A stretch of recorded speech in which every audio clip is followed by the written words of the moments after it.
If you're anywhere near a CPP decision, yours or someone you care about, your assumptions about what can be undone are probably backwards. The standard explanations describe each rule in isolation, never telling you which are reversible. The real cost isn't ignorance. It's having each rule's flexibility backwards, treating a permanent decision like it's fixable later, or avoiding a flexible tool that isn't a one-way door. By the end of this video, you'll know which direction the flexibility runs and what's still open before those doors close. Earl's CPP payment has been permanently reduced by 36% since the week he lost his job at 60. Earl is 61 years old, living in Sydney, Nova Scotia, and 4 months after he started collecting CPP early, he found part-time work and no longer needed the reduced income, so he called Service Canada to ask about switching back to what his pension would have been if he'd waited. He had a scrap of paper on the kitchen table, hold music on speaker, 2 numbers written side by side. What he was collecting now and what he would have collected if he'd held on until 65. The Service Canada representative told him there was no path back to that second number. Earl asked her to check again whether there was a form, a waiting period, a process he hadn't been told about because no one had ever said the word permanent to him when he filled out that application. There was no form. There was no process.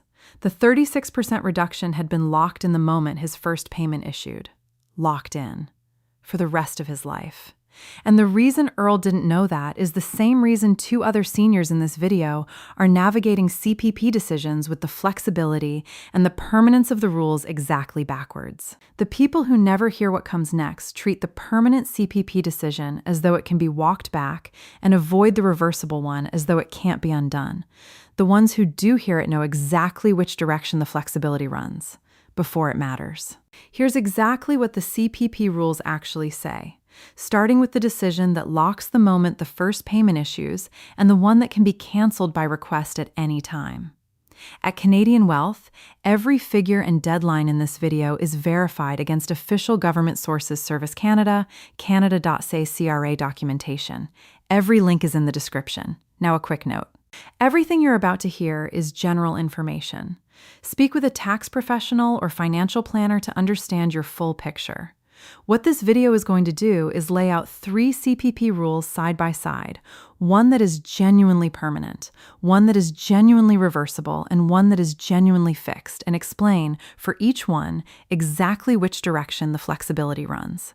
Earl did everything a reasonable person would do in his situation. He was a 60-year-old man in Sydney, Nova Scotia, who had just been laid off. He had household bills due. He applied for CPP immediately because CPP was there and it covered the gap. He filled out the paperwork. He started receiving payments. He didn't panic.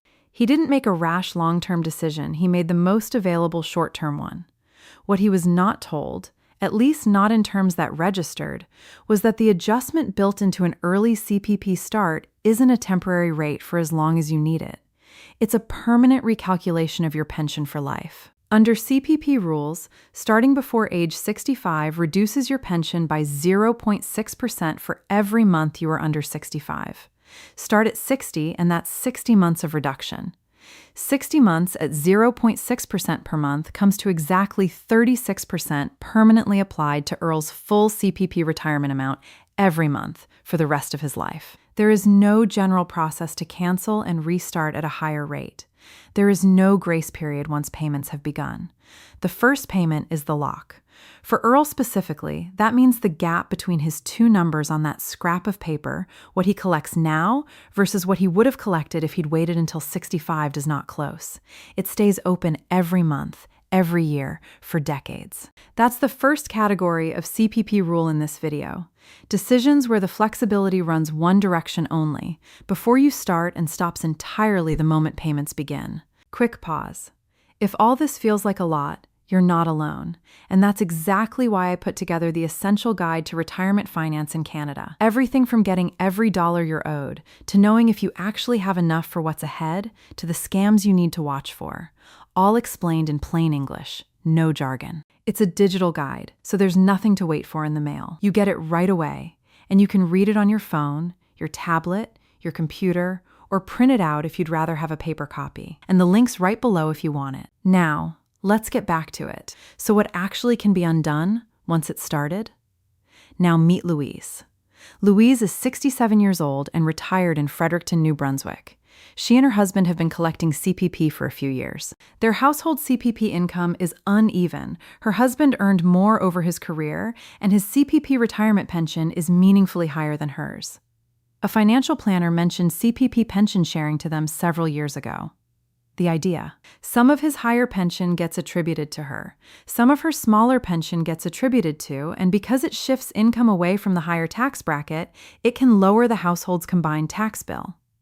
Louise heard that and said no, not because she didn't understand the tax logic. She said no because pension sharing sounded to her like a legal transfer, like she would be permanently signing over ownership of something she had earned over decades of work contributions.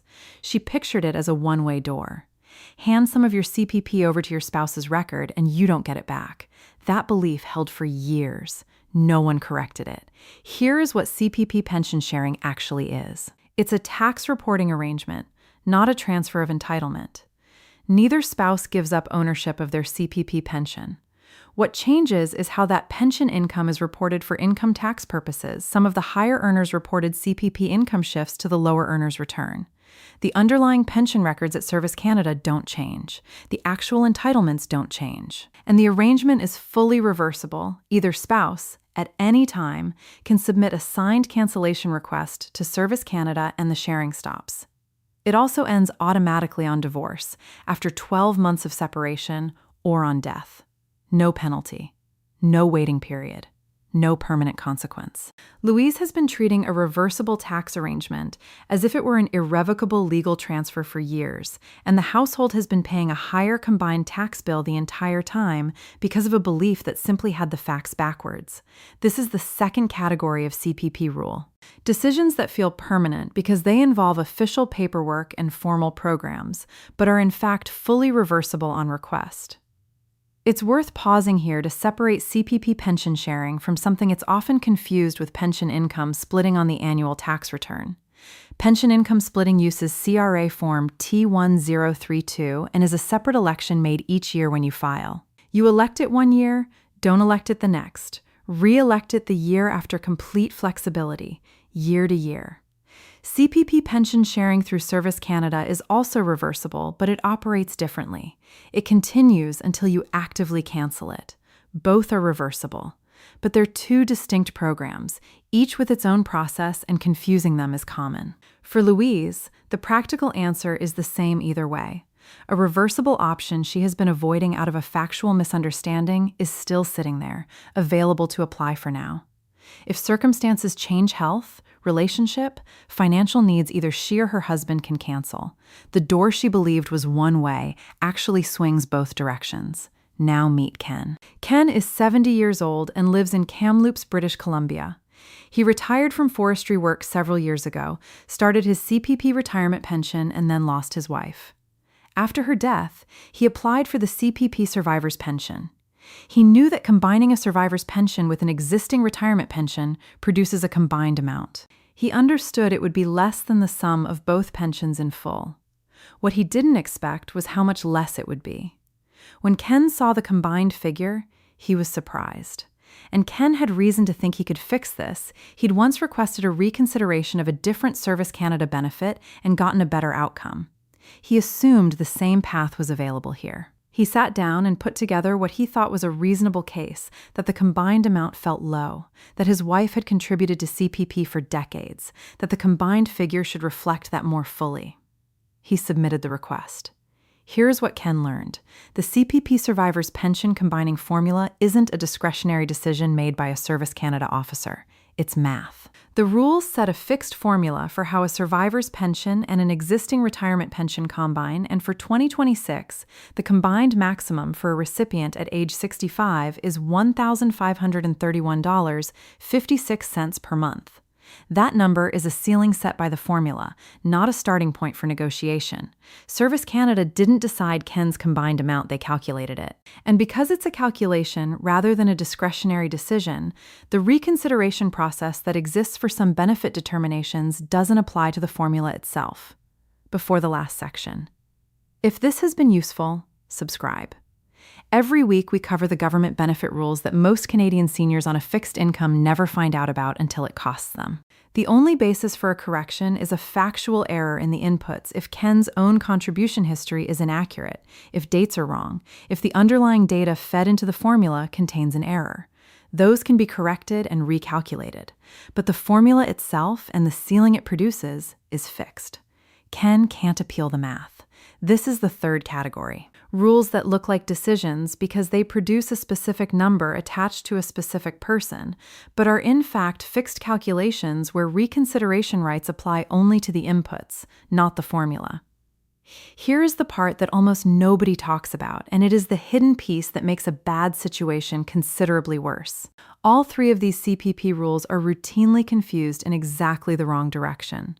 Seniors approaching an early CPP start like Earl often believe they can reverse it later, the way you can cancel or adjust other financial arrangements. Seniors considering pension sharing like Louise often believe it's irreversible, the way a formal legal transfer would be. And seniors dealing with a combined survivor pension like Ken often believe it can be reconsidered and appealed, the way a benefit denial can. In each case, the assumption runs directly against the actual rule. The permanent decision is treated as flexible. The flexible arrangement is treated as permanent. The fixed calculation is treated as negotiable. Three different mistakes, all pointing in the same wrong direction relative to the truth. And because these three rules are almost never explained in the same place, at the same time, with the reversibility comparison made explicit, the confusion persists. The CPP rules page on Canada.ca is accurate, but it doesn't organize the rules by which ones can be undone. It explains each rule in isolation. The comparison, which is exactly what someone making a real decision needs, isn't the page's job. It's this video's job. There's also a difference worth naming between CPP pension sharing and the GIS reconsideration process. GIS determinations covered separately on this channel involve Service Canada officers making income assessments where reconsideration is genuinely available and often productive. The CPP survivor combining formula doesn't work that way. Seniors who have learned that Service Canada decisions can be contested may apply that lesson broadly across all programs. It doesn't apply broadly. The survivor combining formula is a specific case where the math isn't contestable. Before the action close, one reframe for each of the three situations in this video. Earl made a reasonable decision under real financial pressure, and the system didn't make the permanence of that decision unmistakably clear at the moment he needed the income. Louise erred on the side of caution about something that sounded permanent, a reasonable instinct that simply had the facts backwards. Ken applied a lesson that had genuinely worked for him before to a situation where that lesson didn't apply. None of them did anything wrong. Each of them was working with an incomplete or inverted picture of how the rules actually ran. If you are watching this and you are approaching a CPP start age decision or someone close to you, is the only question that matters before that first payment issues is, do you understand that this adjustment is permanent from the moment it begins? Not temporary, not adjustable based on future employment or future income. Permanent. If you are in a household where CPP pension income is concentrated in the higher earner and you have been avoiding pension sharing because it felt like a permanent transfer, it's not. Either party can cancel by request. It ends automatically on separation, divorce, or death. The flexibility runs both directions. If you are a surviving spouse and your combined pension amount is lower than you expected, confirm with Service Canada that your contribution history and your spouse's contribution history are recorded accurately. That's the correct basis for a correction. The formula itself isn't up for review. Here is what happened to Earl. Earl still collects CPP at the reduced rate. He can't undo the 36%, but he's back to part-time work, still under 65, still contributing, which means small post-retirement credits added every year. They don't close the gap, but they're real. Within 12 months, Earl had it mapped out what he was receiving now, what his post-retirement contributions would add over the next 4 years, and a household budget built around both numbers. He stopped spending energy on a reversal that wasn't coming and redirected it toward the numbers that were actually movable. For Earl, the window on the start age decision is closed. But the information in this video isn't about Earl anymore. It's about you. If you are watching this before your first CPP payment has issued or before someone you care about makes that call, that window is still open. This is not a mistake you made. It is a gap in what you were told, and now you know. So what can you actually do this week? There are 3 things, and the order matters. First matters most. If you haven't started CPP yet, this is the one decision you can't take back. If you haven't yet started CPP and you're under 65, call Service Canada at 1-800-277-9914 and ask one specific question before you apply. If I start CPP today, is that start date adjustment permanent for the rest of my life, regardless of any future employment or income changes? Get that confirmation in terms you fully understand before you submit anything. Second is the one people avoid for the wrong reason. If you are in a household where one spouse receives a significantly higher CPP pension than the other, ask Service Canada specifically about the CPP pension sharing application, separate from any conversation about T1032 pension income splitting on your tax return. Ask what the cancellation process is. Ask how it ends automatically. Confirm that you understand it's reversible before you decide whether to apply or not. Third is about what you can actually challenge and what you can't. If you are a surviving spouse and your combined CPP pension amount is lower than you expected, don't open a reconsideration request about the formula or the combined maximum. Instead, ask Service Canada to confirm that your own CPP contribution history and your late spouse's contribution history are both recorded accurately and completely. That's the only factual basis on which a correction to the calculation is possible. Benefit amounts like OAS and GIS are updated by the government every few months. If a number looks different from what you're seeing on Canada.ca, drop a comment and we'll pin the update.